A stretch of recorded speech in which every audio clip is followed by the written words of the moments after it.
like to start out with a reminder, and the reminder comes from Proverbs 2, 1 through 11.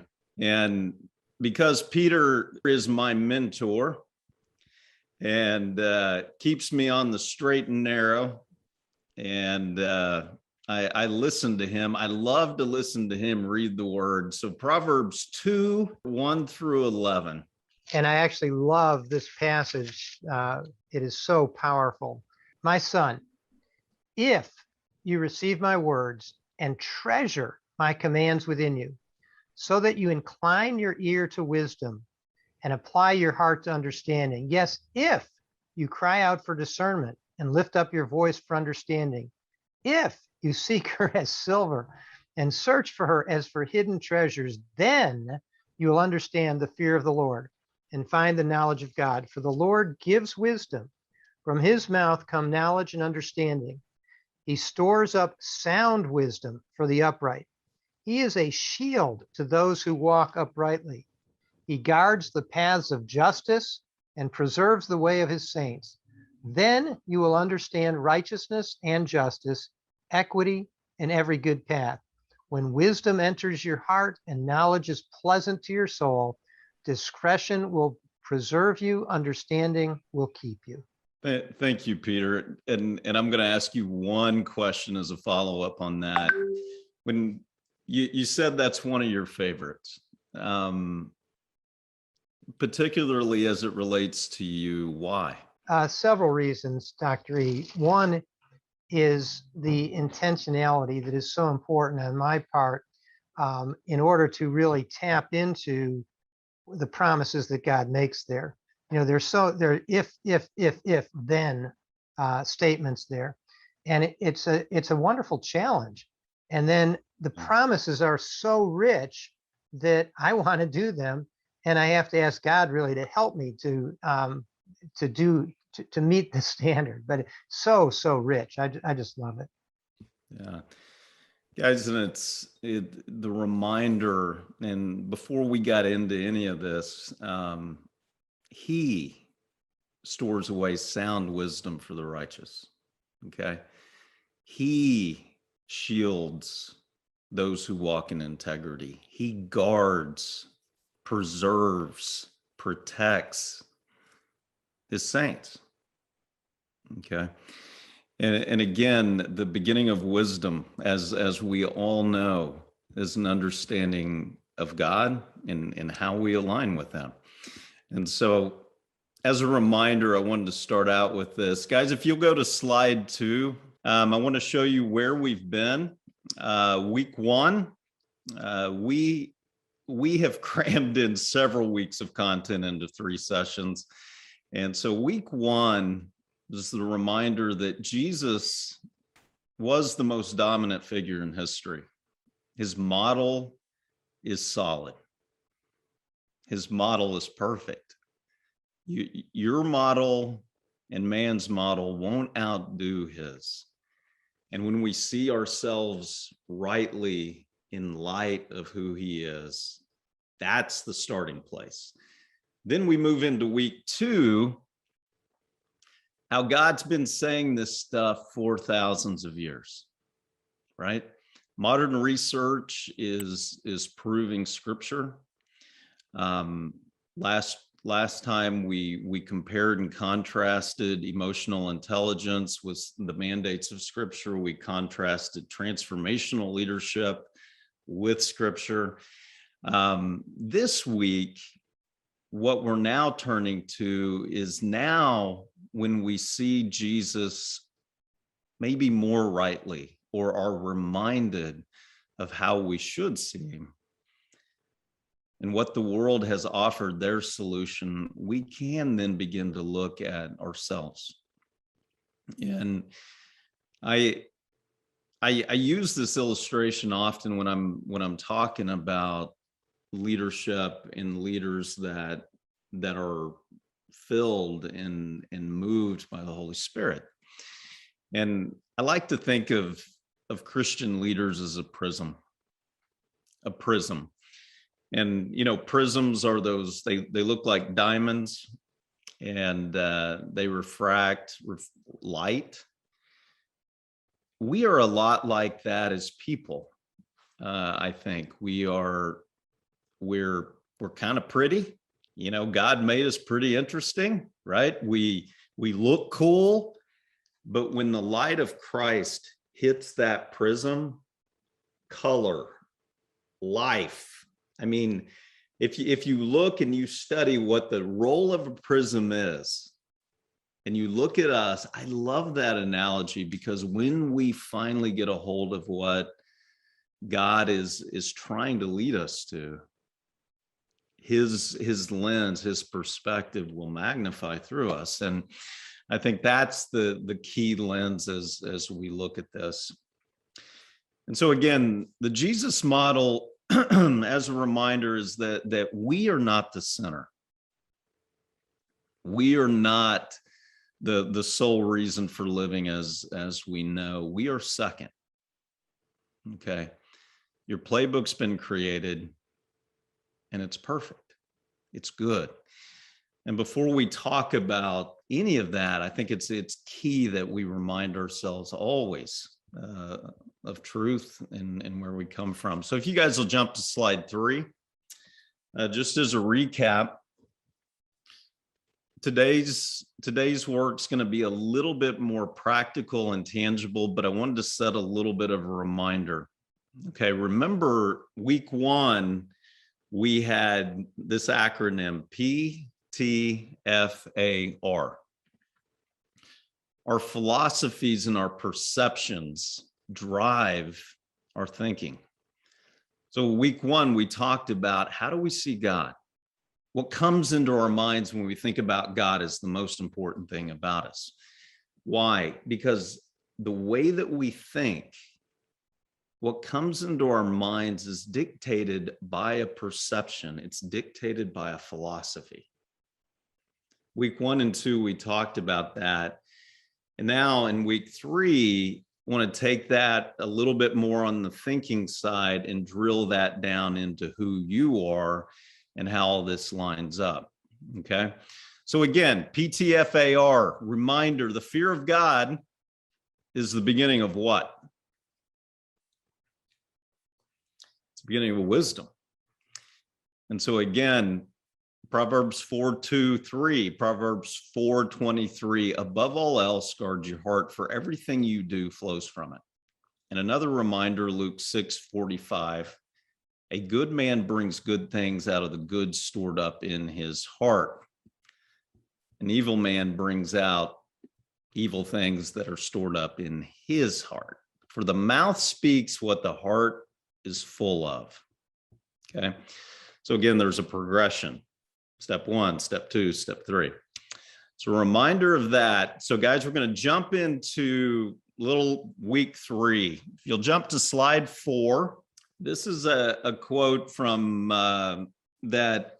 This makes some people really uncomfortable, actually. The quote comes from Frederick Buechner, or Buechner. He was a Presbyterian pastor, but I love this quote because he brings together 2 ideas that I think are really, really important when we're looking at purpose and identity and calling. And I want to ask you to think about this quote. The place that God calls you to is the place where your deep gladness and the world's deep hunger meet. The place God calls you to is the place where your deep gladness and the world's deep hunger meet. Now, I've heard from some Christians and other people that this makes them nervous. They don't like this quote. And the reason that I hear is that it's this desire. And I tend to wonder if we've almost eliminated desire and longing and made it bad, right? Those things we want, those things we desire, those things that make us individually come alive. Where did that come from? Where were those desires? Not all desires are good. I get that. But when you think about calling and you think about purpose and you think about what God has destined and planned for you thousands of years ago, do you think he's going to put you into the world without the desire to do what he's called you to do? It seems a little convoluted, and he is a master at managing people. Os Guinness, I enjoy him. Os Guinness, he wrote in his book, Rising to the Call. He has this to say. He said, the great creator alone knows our reason for being and calls us into a life of purpose. As we human beings rise to the call of our creator, we become sub-creators, entering into our own creativity, artistry, entrepreneurship as made in his image, thus adding the rich fruitfulness of the universe. Answering the call of our creator is the ultimate why for living, the highest source of purpose in human existence, because it literally transforms us into entrepreneurs of life. Love that idea.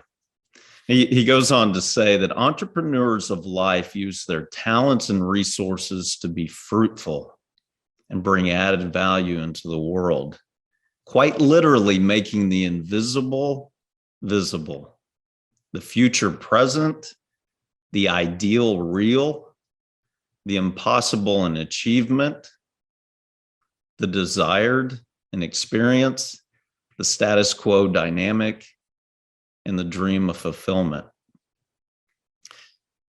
And what he's referring to, guys, to the good works that Ephesians 2:10 talks about, is that we have been prepared to do here. You boil all that down to what Guinness says, and we boil all that down to the simple mission that we've each been entrusted with, and that God has crafted our character and given us a role to reveal something about it, right?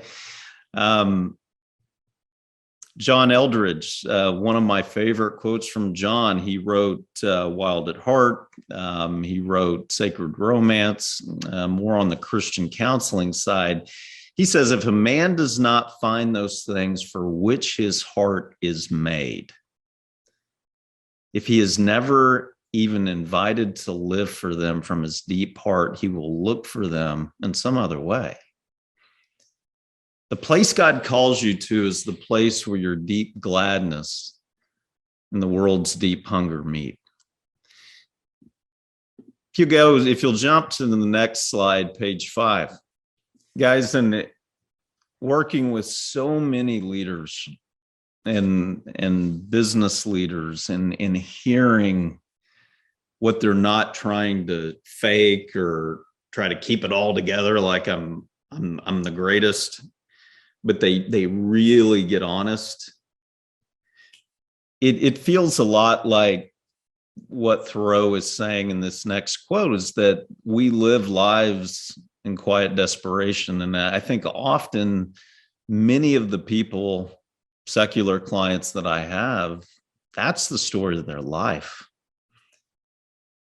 However, in comparison, Jesus said, again, I've come and I'm going to give it to you to the full.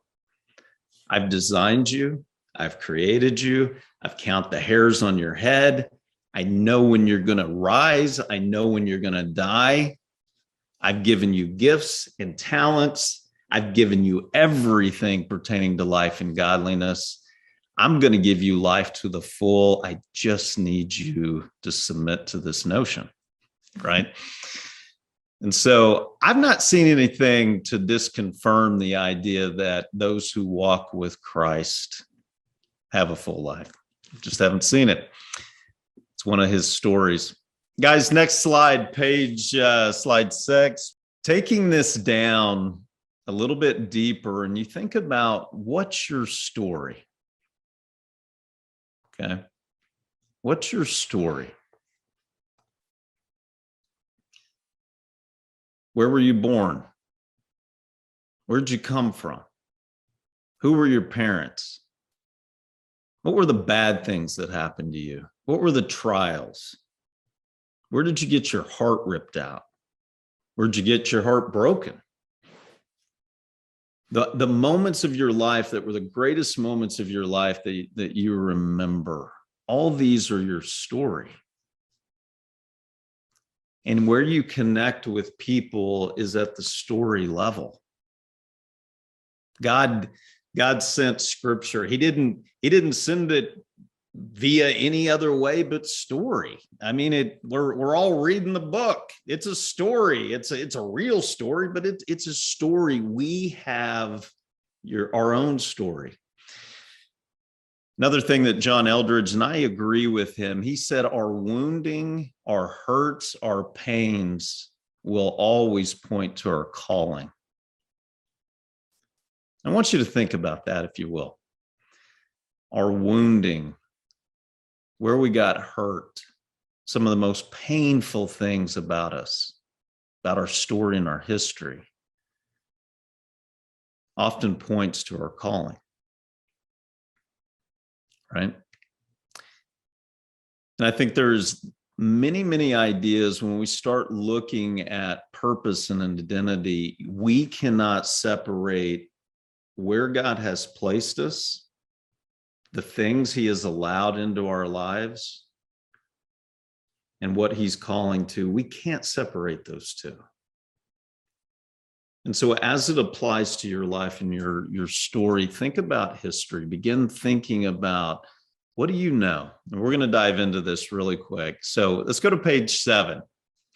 So that was introduction, you all. That was the longest preface in all of time. I'm a professor. I have to have long prefaces, I think. So here's what I want to ask you guys to do. Everything else in this workbook, if you will, that is numbered, by the way, this is for you to kind of take. What I want to do today is explain some of these exercises to you. These are things that in different ways that I use with business clients. Some of them I use with executive leaders who are like, I don't know what I want to do with the second half of my life, right? So again, these questions are used with paying clients that are trying to find the same areas that we're talking about today. And so guys, before we get too carried away, I want to start with just desire. We go back to that Fred Buechner quote, the place God calls you to is the place where your deep gladness and the world's deep hunger meet. Let's try that on for size. Page 7. So question 1, what are you naturally curious about? What intrigues you? What do you read about at night when you don't have to? I've been obsessed with leadership since I was a kid. I've always been intrigued by it. Always been intrigued by people. What are you naturally curious about? I'll give you a little bit of time to think about that. I'm just begging you to find 1 or 2 things there, okay? Love what Judith put in the chat. Empowering women and developing leaders. Kaboom. Okay. What would you change about the world? You don't have to write a dissertation. You don't have to write a book on this. What would you change if you could? If you had all the money in the world, what would you go do? If you had all the power, what would you go change? I'd get rid of mean people. That's what I'd do. And I'll tell you, my Eastern African friends, I'll tell you this. What would you change about the world? If any thought comes into your mind and says, that's too big, that is not the Jesus we serve. That's not the God that we serve. He will bring about what his will and his intention is for you. It's okay to desire. It's okay to want to see this. Maybe he put it in there. Maybe he didn't, but he will bring about. So again, don't let that's too big. Just hear it, feel it. You don't know why. Question 3, what would you do if you could not fail, if you were guaranteed success? It was a guarantee. Don't underestimate that 4th question on slide 7. What do you enjoy doing? Those of you with parents, or those of you who are parents, can you imagine sitting down with your most beloved child, looking them in the eyes and saying, I'm going to give you a job for the rest of your life that is an exact opposite of what you enjoy. My goal is to make you miserable. We're not even great parents sometimes, and we wouldn't do that. So again, what do you enjoy doing? It's okay. It's okay to enjoy things. Let's go to slide 8 real quick. Next slide. Next set of questions, I'm gonna run through there. What were the activities or tasks where you felt like, yeah, empowered, excited, you came alive? When I was 19 years old and in the Marine Corps, I used to go out on the weekends and hang out and chat with homeless people. Kid you not. I would literally leave base, go to San Francisco, and hang out with homeless people and just hear their stories. I was fascinated by it. I loved it. I don't know why I felt empowered. I don't know why I felt alive, but I did. So when you think about yourself, what makes you just feel alive? Guys, this next question about accomplishments in your life that you're most proud of. Okay. I'll guarantee what you're most proud of is going to be different than what most people are proud of. I promise you. It's going to be very aligned with what you deem as great, awesome, or good. So what have you achieved? What have you pulled off that you're proud of? The next question, great adventure. What great adventure? What do you want to do? What when you think about what's possible? I really want to climb Kilimanjaro. True story. That's where I want to start. I want to climb Mount Kilimanjaro. Why? I don't know. I just do. I want to do the Camino de Santiago from France all the way to Portugal. It's the way of St. James. I want to hike that. Why? I don't know, but it's something I want to do with you. What do you want to do? Write it down. What concepts, next question, what concepts, ideas, thoughts are you most inspired by? Right? Peter and I have conversations all the time, right?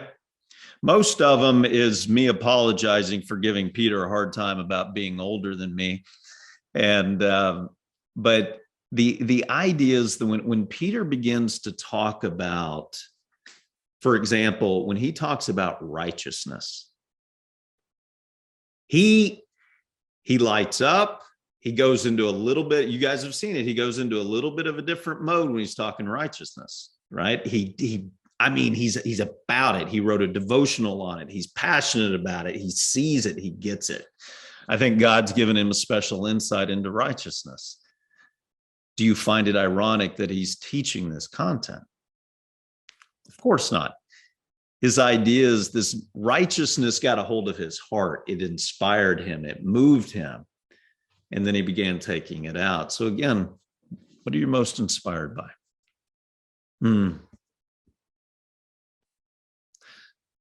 I love that. Dora mentioned global trade on fair terms.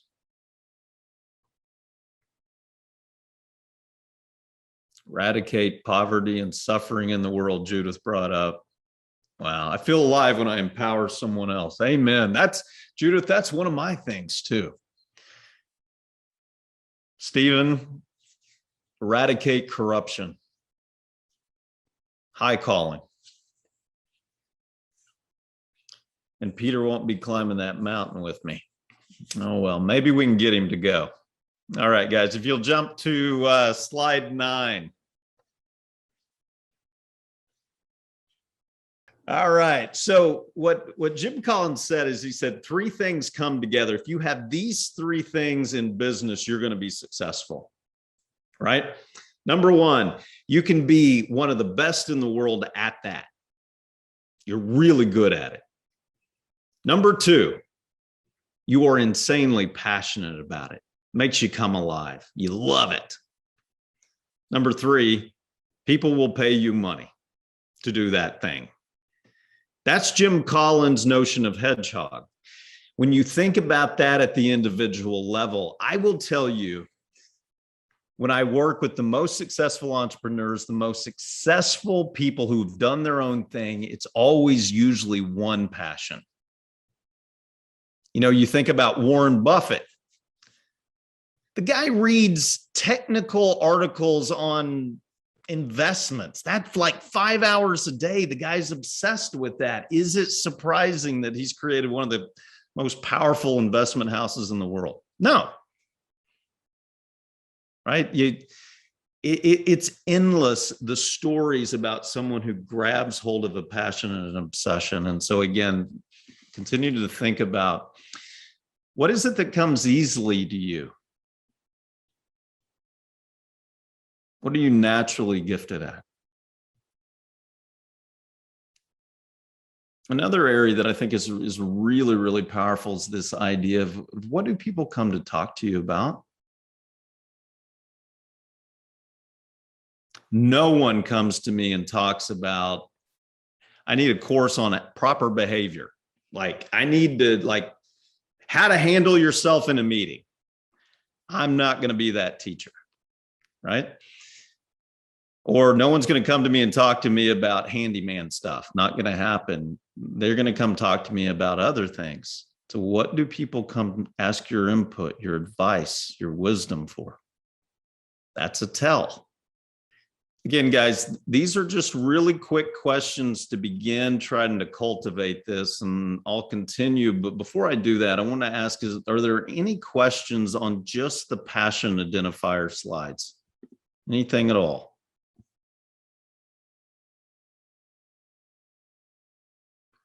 If you do have any comments, throw them in the chat. I'll catch them, and we'll keep going. So I want to, if you'll jump to slide 10. And a little bit of an overview here, and we've all heard the saying, if you aim at nothing, right, you'll hit it every time. It's probably one of the most hackneyed, blasé quotes we've heard. But again, if you aim at nothing, you'll hit it every time. And so the question when we look at this is, what is your bullseye? What is your target? John Maxwell, who just a great thinker and a great leader, he said, people will summarize your life in one sentence. People will summarize your life in one sentence. Pick it now.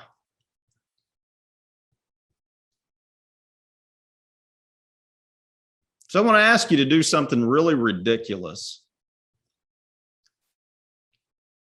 If you were given full autonomy to summarize your life in one sentence, statement, what would it be?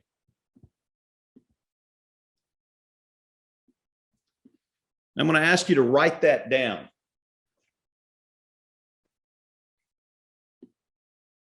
Listen, I've heard many people, when I've asked them to do this, will say, oh my gosh, I don't even know, right? I don't even know where to begin with that statement. Here's a couple things to spur the thought a little bit, okay? Your bullseye is maybe things about what's wrong in the world that you want to make right.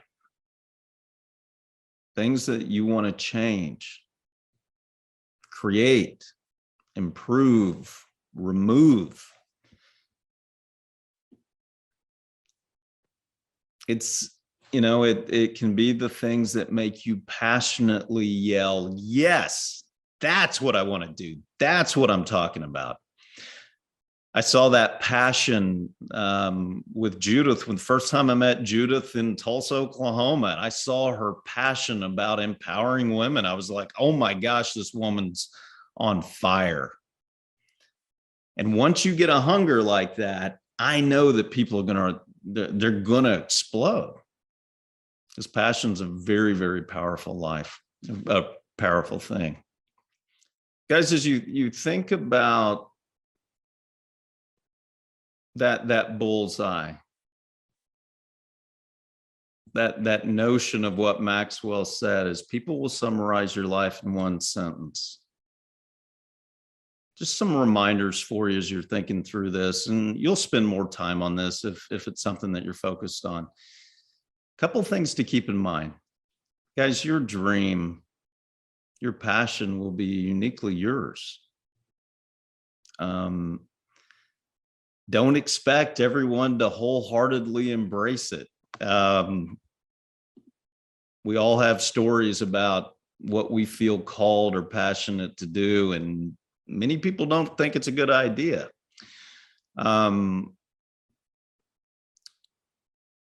Again, be specific.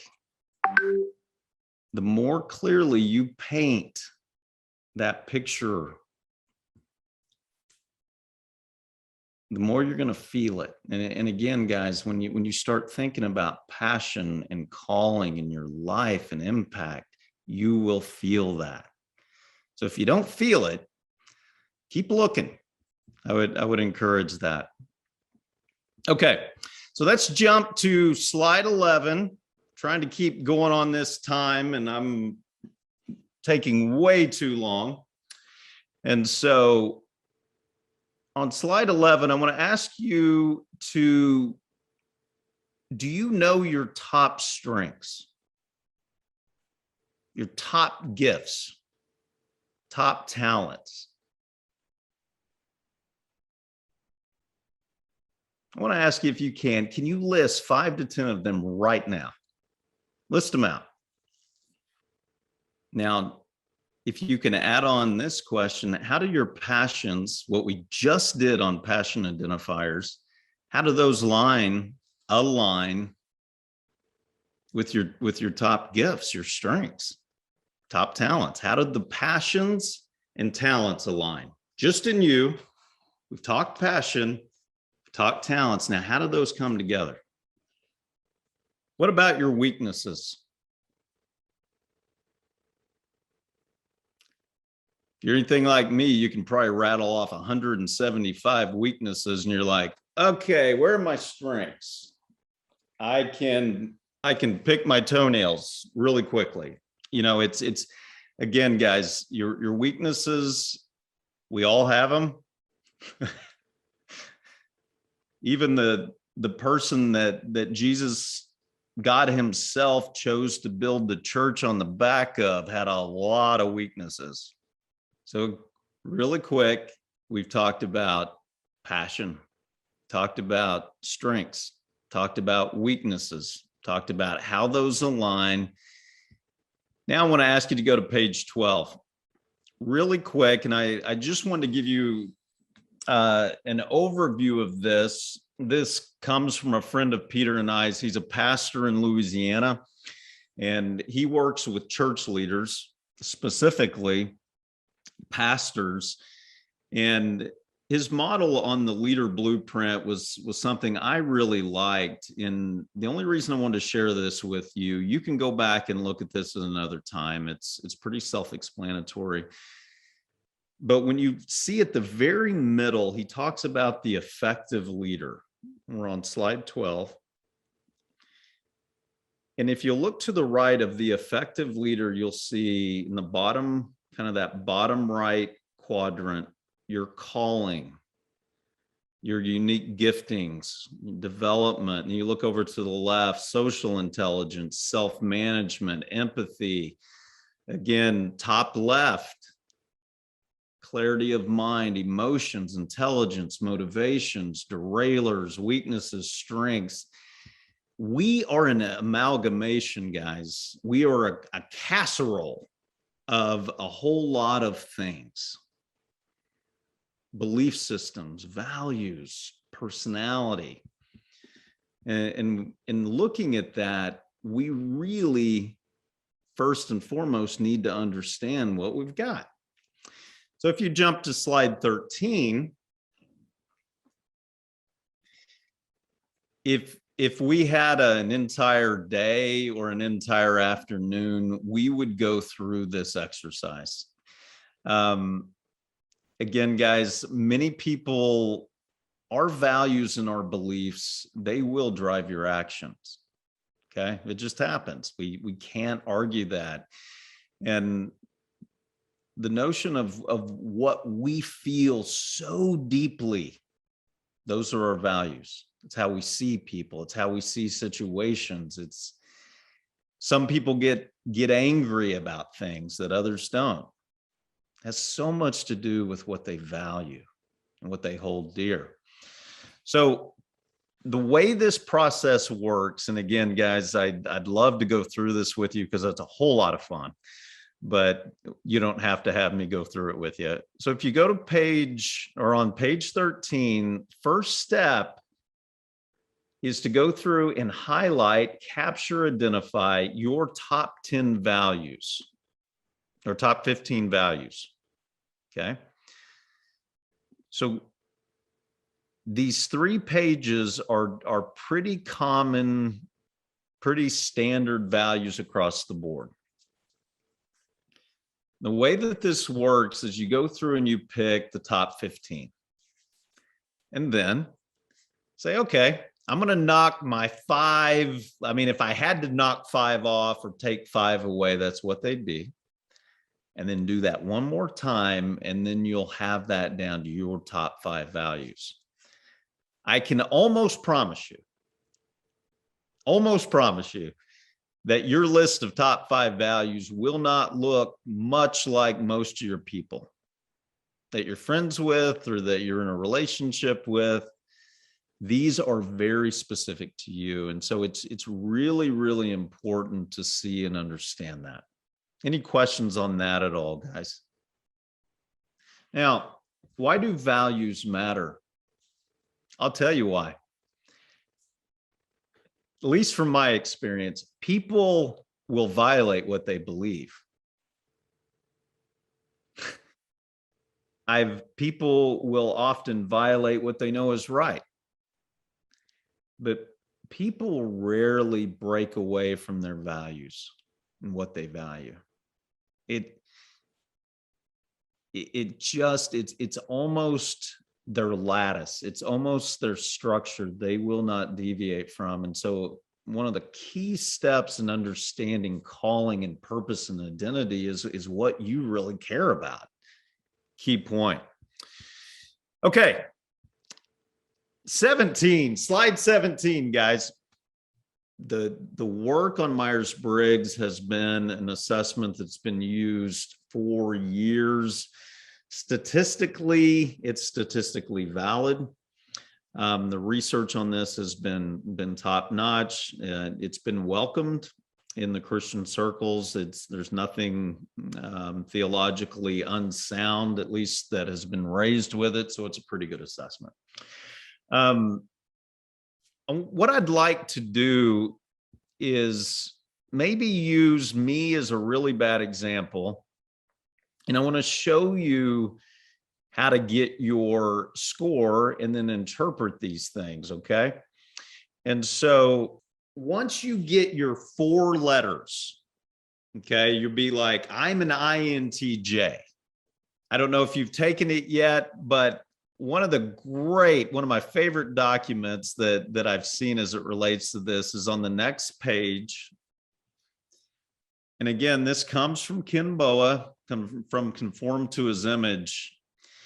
And in the appendix, he lays out kind of this really nice schematic aligning the Myers-Briggs personality profiles out with some of the tendencies. And so what I did is I went through and I highlighted my particular score. So I'm an I. And so on introversion, you can look down that row, that column for you, and you can see where your preference is, right? I'd rather think about things than maybe take action on them. I like to think, okay? My world is inside, right? Inner world, inspiration, right? So my approach to the Bible, I like to study the Bible alone. I just do, okay? And so you can look at your individual Myers-Briggs score and kind of get some insights into finding spiritual path, okay?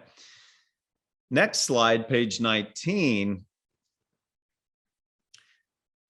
Dr. Boa lays out again even more explanation of how our Myers-Briggs score plays into our spiritual journey, right?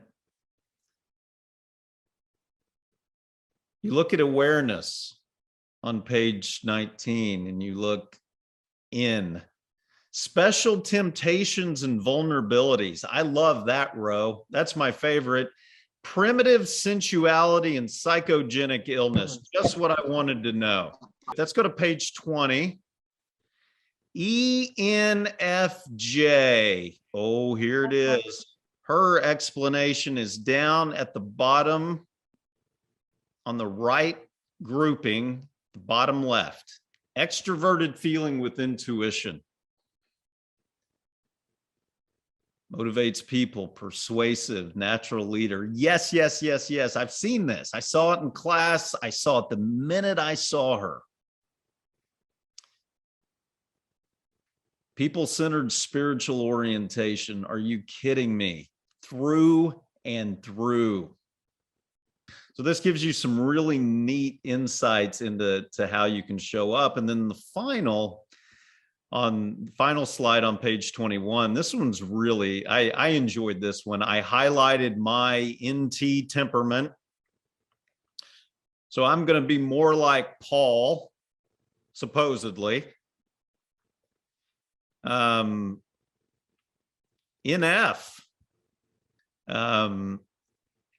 Pretty agreeable again, so you can begin to see. And then USJs. Do we have any SJs out there? Any SJs? You guys are the James. You know, you're structured, dominant, results, getting it the right way, right?